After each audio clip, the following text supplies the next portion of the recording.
भगवान आएंगे हमारी नाव, क्योंकि अंतरात्मा में भगवान भी अपने भक्त के हृदय में प्रेरणा कर देते हैं कि ऐसा ना और ऐसे से ऐसा रास्ता बनेगा, ये कर देते हैं। भगवान पहले ही जता देते हैं। चोर चोरी करने जाता तो पहले दिमाग में आ जाता, पकड़े गए तो नट बजेंगे, मारे जाएंगे, ये दिमाग में आ जाता, फिर भी चोरी करता। तो भगवान पहले प्रेरणा कर देते हैं, अब न मानो तो ठीक है। बस भगवान ने नाव मंगाई, वो आया नहीं, उसको गर्व था अपनी भक्ति पर कि आज भगवान को स्वयं चल के आना पड़ेगा। आए नहीं गए जब केवट राज, तो भगवान ने सोचा बड़ा ठीक है, चलो जैसे सबरी निषाद, ये अपने स्थान पर ही इन्होंने भगवान को बुलाया।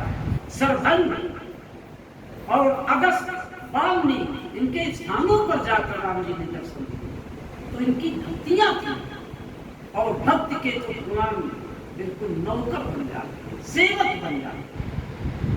भगवान चले, बोले सीता आओ चलो, देखो कितना हठी भक्त, आज चलो थोड़ी कुछ इससे खटपट हुई। चले गए, भगवान ने कहा कि अपनी नाव लाओ। केवट ने कहा ऐसे नहीं, फिर कैसे? तो भगवान ने कहा कि फिर कैसे, क्या करें, हमें तो गंगा के पार जाना है, हमें ये सब जो संन्यास वेश मिला है वो जंगल में रहने का, हम वापस, केवट नहीं चाहता था राम जी का उठना, लेकिन ना, भगवान को दृढ़ प्रतिज्ञा थे।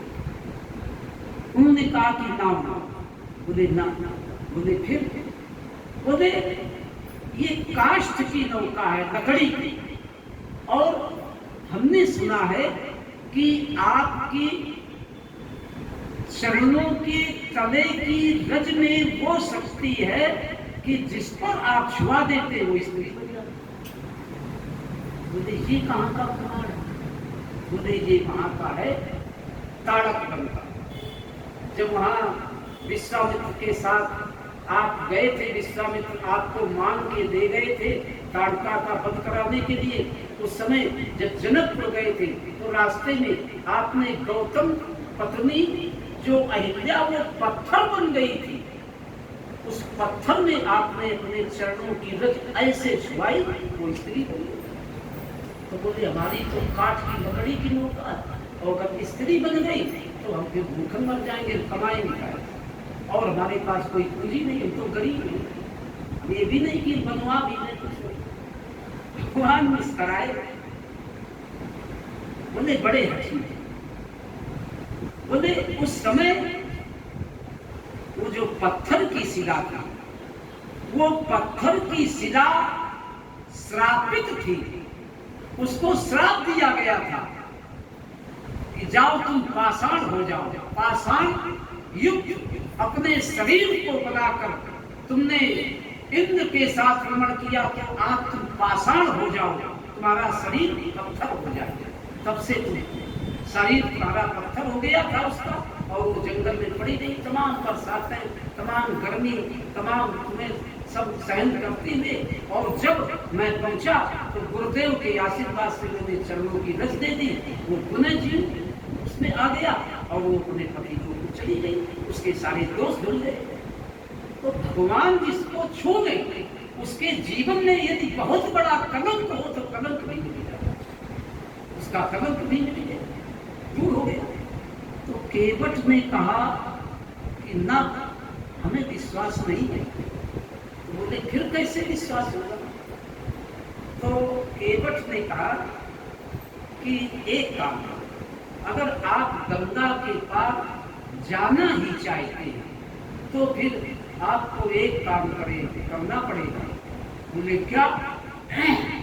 बोले जो प्रभु पार अवश्य जा चाहूं, अगर आप गंगा के पार जाना ही चाहते हैं, जरूरी है, तो पद पदुम पखारन कहो। अब पद और पदुम, पदुम का अर्थ है कमल स्वरूपी चरणों का, इधर पदम पदुम, और उधर एक भक्त ने प्रश्न किया कि कभी कमल के ऊपर कमल और कमल के ऊपर कमल खिलता हुआ किसी ने देखा? आज तक कोई विश्व का विद्वान बता दे जिसने देखा हो। किसी ने नहीं देखा। तो गोस्वामी जी तो लिख रहे कि अंदर के नेत्र खोल लो, देख लो। बोले कहाँ? तो बोले नव कंज लोचन, कंज माने कमल, नव कंज लोचन, कंज मुख कर, कंज पद, कंजालम। तो कंज कमल, पद कमल, मुख कमल, नेत्र। तो कमल, कमल के ऊपर कमल और कमल के ऊपर ये विद्वान। तो गोस्वामी जी ये लिख रहे उसी प्रकार से यहाँ पद पदुम, परागा, परागा माने दुग्ध, और वो ये मान लो कि जब भी मान लो तो मधुर मीठा, ऐसा तो पद पदुम पखारन का। अगर आप अपने कमलस्य रूपी चरणों को धुला लें तो मैं बात कर दूं। भगवान के कहा बड़े चर्चे, ठीक है, अच्छा ले आओ। जब ले आओ तो उन्होंने अपने परिवार से कहा कि काष्ठ की, पहले परिवारों में देहातों में कठोरता होती थी, काठ उन्हीं में खाना वगैरह रख दिया जाता था। अब तो कहीं देखने को नहीं है, तो उसी में रख देते थे। तो बोले वो काष्ठ की कठोरता ले आओ। अगर वो स्त्री भी बनेगा तो बच जाएगा, लेकिन हमारी नाव तो बच जाएगी। उसी में चरण लाए। अब उन्होंने चरण बड़े आनंद से, अति आनंद उमग अनुरागा, चरण सरू बखारन लागा।